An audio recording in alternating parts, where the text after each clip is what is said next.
आपण लोकशाही शासन व्यवस्था स्वीकारली असल्यानं इथं प्रत्येक व्यक्तीला महत्त्व दिलं जातं। शिवाय प्रत्येकाला अभिव्यक्ती स्वातंत्र्य आहे, ज्यामुळं एक व्यक्ती किंवा अनेक व्यक्तींचा समूह चळवळ उभी करून शासनाला प्रश्न विचारू शकतो। प्रामुख्याने समाजात समता प्रस्थापित व्हावी यासाठी विविध समाज गटांकडून अनेक प्रकारच्या चळवळी आणि आंदोलनं केली जातात। या चळवळी आणि आंदोलनं लोकशाहीला पूरक आणि विकास करणाऱ्या असाव्या लागतात। मात्र जेव्हा एखादी चळवळ लोकशाही समोरच आव्हान उभी करते आणि राष्ट्रीय एकात्मतेलाच तडा देते, तेव्हा मात्र अशा चळवळीचा गांभीर्याने विचार करावा लागतो आणि ती कशी संपुष्टात येईल याविषयीचे मार्ग शोधावे लागतात। अशीच एक चळवळ जी गेल्या अनेक वर्षांपासून देशाच्या राजकीय नेतृत्वासमोर मोठं आव्हान होऊन बसते, ती म्हणजे नक्षलवाद। पण ही चळवळ नेमकी का उभी राहिली आणि लोकशाहीला आव्हान देणारा हा नक्षलवाद कमी करण्यात भाजपला यश आलंय का, याच प्रश्नांचा मागोवा आपण या व्हिडिओमधून घेणार आहोत। नमस्कार, मी गजानन पौर आणि तुम्ही पाहताय ऋतम मराठी।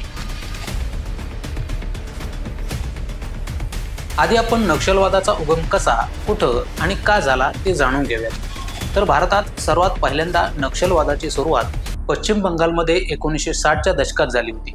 पश्चिम बंगालमधील नक्षलबारी गावाच्या परिसरात चारू मुजुमदार आणि कान्हू सान्याल यांनी तेथील जमीनदारांच्या विरोधात सशस्त्र आंदोलन केलं होतं। चीनचा साम्यवादी हुकुमशहा माओ झेडॉंग यांनी केलेल्या हिंसाचारापासून प्रेरणा घेऊन केलेल्या या आंदोलनालाच पुढे नक्षलवाद असं संबोधलं जाऊ लागलं। 70व्या दशकात या आंदोलनानं अत्यंत उग्र स्वरूप धारण केलं होतं, पण त्यानंतर हा नक्षलवाद एवढा फोफावत का गेला तेही जाणून घेणं गरजेचं आहे। चारू मुजुमदार, कान्हू सान्याल आणि जंगल संताल यांनी या आंदोलनाला संघटनात्मक रूप देत माओवादी कम्युनिस्ट पार्टीची स्थापना केली। चारू मुजुमदारानं त्यासाठी भरपूर लिखाण केलं आणि बंगालमधल्या तरुणांची माथी भडकवायला सुरुवात केली। त्यातूनच नक्षलवादी विचारसरणी वाढत गेली आणि हा नक्षलवाद फोफावत गेला।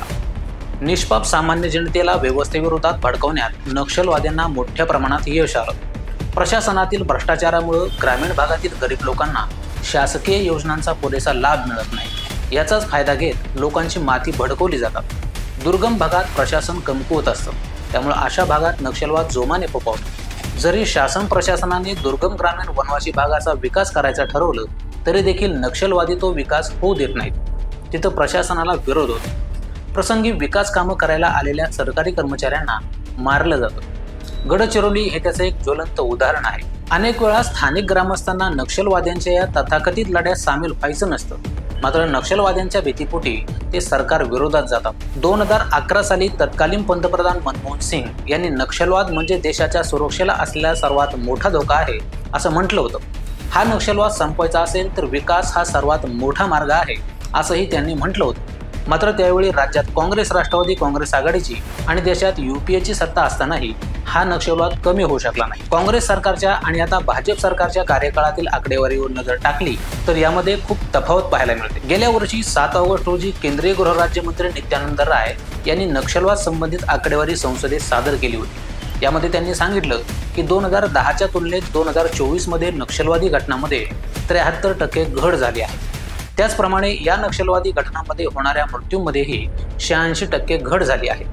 2010 मध्ये नक्षलवादी घटनांमध्ये 1005 जणांचा मृत्यू झाला होता, तर 2023 मध्ये ही संख्या कमी होऊन 138 वर आली होती। नित्यानंद राय यांच्याकडून असंही सांगण्यात आलं होतं की 2013 पर्यंत देशभरातील 10 राज्यातील 126 जिल्हे नक्षल प्रभावित होते। मात्र एप्रिल 2024 पर्यंतची आकडेवारी पाहिली तर नक्षलवाद फक्त 9 राज्यातील 38 जिल्ह्यांपुरताच मर्यादित झालेला दिसून येत आहे। यावरून नक्षलवादाला हद्दपार करण्यात मोदी सरकारला बऱ्यापैकी यश आलं असल्याचं दिसून येते। आता केंद्रीय गृहमंत्री अमित शहा यांनी मार्च 2026 पर्यंत देशातील नक्षलवाद संपवणार असल्याचा दावा केला आहे। मागील 5 वर्षात देशभरातील एकूण 60 जिल्हे नक्षलमुक्त केले आहेत। शिवाय महाराष्ट्रातील चंद्रपूर जिल्हा देखील नक्षलमुक्त झाल्याचं गृह मंत्रालयाकडून सांगण्यात आलं आहे। केंद्रीय रस्ते वाहतूक मंत्री नितीन गडकरी यांनीही असा दावा केलाय की महाराष्ट्राच्या गडचिरोली जिल्ह्यात नक्षलवादाचं प्रमाण मोठ्या प्रमाणात कमी झालं आहे। अहिल्यानगर जिल्ह्यातील शिर्डी इथं भाजपच्या राज्यस्तरीय अधिवेशनात ते बोलत होते। जवळपास 5000 तरुण नक्षलवाद सोडून समाजाच्या मुख्य प्रवाहात आले आहेत आणि त्यापैकी कित्येकांना रोजगारही मिळाला आहे। शिवाय पुढच्या 5 वर्षात गडचिरोली हा सर्वाधिक महसूल मिळवणारा जिल्हा ठरेल असा विश्वास देखील गडकरी यांनी व्यक्त केला आहे। खरं तर गडचिरोली जिल्ह्यातील काही ठराविक भागात अनेक वर्षांपासून पक्के रस्ते देखील नव्हते आणि नक्षल एरिया असल्यानं इथला विकासही होऊ शकला नाही। अनेक पक्षांची सरकार आली आणि गेली, मात्र इथली परिस्थिती जैसे थे अशीच होती। हीच गोष्ट लक्षात घेत देवेंद्र फडणवीस यांनी मुख्यमंत्री पदाची सूत्र हाती येताच नवीन वर्षाच्या पहिल्याच दिवशी गडचिरोली जिल्ह्याचा दौरा केला। या दरम्यान त्यांच्या हस्ते अनेक रस्ते आणि पुलांचं लोकार्पण करण्यात आलं। शिवाय वांगीतुरी गर्देवाडा गट्टा आहेरी बस सेवेचा शुभारंभ देखील फडणवीसांच्या हस्ते पार पडला।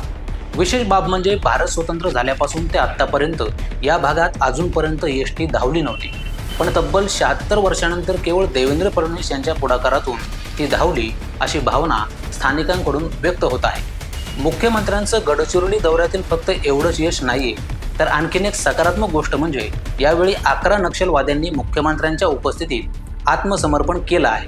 त्यामुळे गडचिरोलीला नक्षलवादी जिल्हा म्हणून जो ठपका लागलाय तो पुसण्याच्या, नक्षलवाद हद्दपार करण्याच्या आणि या जिल्ह्याला एक नवीन ओळख देण्याच्या मुख्यमंत्र्यांच्या कामाला यश येत असल्याचं दिसून येत आहे। एकूणच भारताला नक्षलमुक्त करणं हे सरकारचं उद्दिष्ट प्रत्यक्षात कठीण वाटत असलं तरी कोणीतरी त्या दिशेनं पाऊल टाकणं गरजेचं होतं। भाजप सरकारनं मोठं धाडस करून ते टाकलं आहे, जे नक्कीच कौतुकास्पद आहे।